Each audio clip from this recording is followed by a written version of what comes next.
Еліміздің тарихы үлкенді кішілі қалалардың тарихынан, сонымен қатар кең байтақ отанымыздың әр қиырында еңбек етіп жүрген ондаған мамандық өкілдерінің жетістіктерінен тұрады.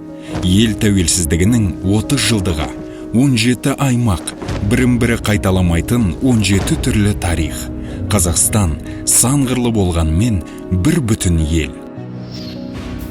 Есімім Марат Әлбеков. Нұрсұлтанда қарапайым мемлекеттік қызметкермін. Жасым 30-да, тәуелсіздікпен құрдаспын. Қазақстан бір тұтас организм сында. Ал Астана оның миы. Еліміздің өміріндегі маңызды шешімдер Нұрсұлтанда қабылданады. Айтпақшы, бұл 100 жылдан астам уақыттағы Қазақстанның 5-ші астанасы. Нұрсұлтан әлемдегі ең жас астаналардың бірі. Бұл қаланың тарихы ұзақ және бай. Қазақстан Астанаға ең жылдам көшу бойынша рекорд жасағанымызды мақтан тұтады. Нұрсұлтан Әбішұлы бұл процесті жеке өзі қадағалады. Біздің қаламыз ерекше жасыл белдеумен қоршалған. 100 мың гектардан астам орман отырғызылды. Астананы ауыстырғаннан кейін Нұрсұлтан Қазақстанның ең қарқынды дамып келе жатқан қаласы болды. Қала халқы шамамен 4 есе өсті. Көбісі келушілердің есебінен деп ойлайды, бірақ негізінде олай емес.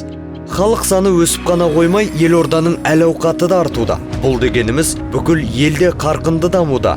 Біз қаламызбен мақтанамыз. Бізде Қазақстандағы ең үлкен ту, Орталық Азиядағы ең үлкен театр, шатыр мен шар тәрізді әлемдегі үлкен ғимараттар бар. Нұрсұлтан ауқымды іс-шараларды өткізу тәжірибесі мол, нағыз мәдени астана.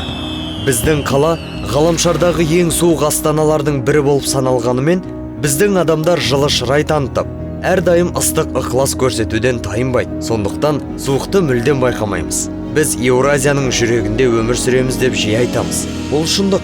Мұнда екі әлем тоғысады. Еуропа және Азия, батыс және шығыс.